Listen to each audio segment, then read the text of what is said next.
នេះ6ដើម្បីសត្វកវែងក៏បានពួតដងខាខ្ញុំក៏មានកវែងដែរព្រាមនោះសត្វកវែងក៏បានដកករបស់គេហើយស្រែកថាបងព្រះអាទិត្យភ្ញាក់ឡើងបងព្រះអាទិត្យភ្ញាក់ឡើងយេស្វានិយាយទៀតថាខ្ញុំពូកែជាងគេគឺឡើងដើមឈើនោះជុំលាក់គឺកុំនេះប្រសិនបើខ្ញុំឡើងដើមឈើខ្ពស់ខ្ញុំនឹងទៅដល់ព្រះអាទិត្យជាមិនខានដូច្នេះស្វាក៏បានឡើងដើមឈើនោះឡើង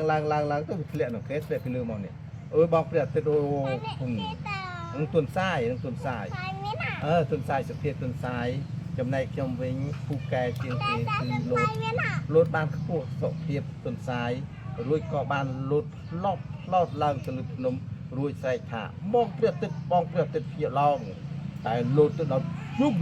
ធ្លាក់អុកព្រះអាទិត្យតយអូដល់មើលណាគ្រប់គ្នានិយាយថាពិតដល់ហើយពិបាកដល់ហើយណ៎នេះមន់គោហើយពិបាកដល់ហើយគួរធ្វើយ៉ាងណាធ្វើមិនទៅណ៎អ្នកទាំងអស់គ្នាបារម្ភហ៎អើលីមានចូលនំនេះជិះមកអើលីមានញ៉ាំហើយនោះ